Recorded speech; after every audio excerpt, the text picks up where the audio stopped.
আগেকার দিনের বউরা নিজের বরের নাম মুখে নিত না, তখনকার বউদের কথা জাস্ট ভাবো। বরের নাম বুঝাতে বুঝাতে হালত পিন্ডির চটকায় যেত। ইনি উনি তিনি টাপা টিনি টানা টুনি টাসা হ্যাঁ গো ও গো কি গো এগুলা দিয়ে বুঝাতে লাগতো। বিট্টুর বাবা শিউলির মা, শিউলির জন্মের আগে জাস্ট ভাবো তখন বিট্টুর বাবা শিউলির মাকে কি বলে ডাকতো তাহলে? আমার দিদা নাকি শুনছি বরকে ডাকতো আরেকজন, তোমার ছেলে, তোমাদের দাদা, তোমার ভাই, পুরা দিদি নাম্বার 1 গেম খেলা হচ্ছে মনে হচ্ছে। তোমার শাশুড়ির একমাত্র ননদের ভাস্তা কে হয় বলো? না মানে নাম যদি মুখে না নেওয়া যায় তাহলে কত রকমের কাটিং করে ডাকতে হবে জাস্ট ভাবো। এ হ্যালো হ্যালো এ এ ওই এ আই গীতার ছেলে, আই রাকেশের নাতি, এগুলা বলে ডাকতো। এক মহিলাকে জিজ্ঞেস করা হয়েছিল যে তোমার বরের নাম কি, উনি বললেন ওই মানে আপনারা যাকে ওই পক্স বলেন ওইটাই।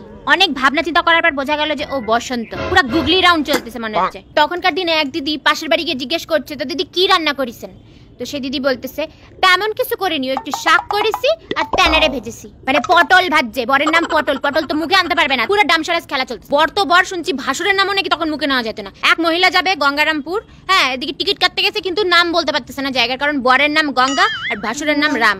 তাহলে কি বলবে, কি বলে টিকিটটা কাটবে?